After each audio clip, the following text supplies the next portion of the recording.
नमस्कार, मेरा नाम अमनप्रीत सिंह है। मैं स्टार्टअप रेल लाइजर को रिप्रेजेंट करता हूँ। हम लोगों का लोकेशन पंजाब में है, बठिंडा में, और हम लोग मध्य प्रदेश, यूपी, पंजाब, हरियाणा, तेलंगाना, एपी में फिलहाल अपना ऑपरेशन चला रहे हैं। हम लोग स्टार्टअप के एग्टेक स्टार्टअप के दौरान हम लोग फूड ग्रेन जो खाद्य पदार्थ हैं उनकी क्वालिटी को एआई द्वारा निर्धारित करते हैं, जिसमें एआई द्वारा निर्धारित करके उनका एक सही दाम लगता है। तो ये प्राइस डिस्कवरी टूल भी है और इसमें हम लोग ऐसा सोल्यूशन लाते हैं जो कि फार्म गेट पे इस्तेमाल हो।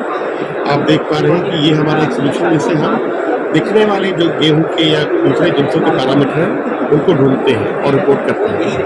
तो ये टूल हम अभी एफपीओस के साथ, कोऑपरेटिव्स के साथ और कुछ स्टार्टअप्स के साथ इसको ऑलरेडी इस्तेमाल कर रहे हैं। कुछ बीच ही कंपनियां भी इसको इस्तेमाल कर रही हैं। तो हम लोग चाहते हैं कि इसका एक बड़ा रीच बने और हम आगे इसको काफ़ी आगे लेके जाएंगे। धन्यवाद।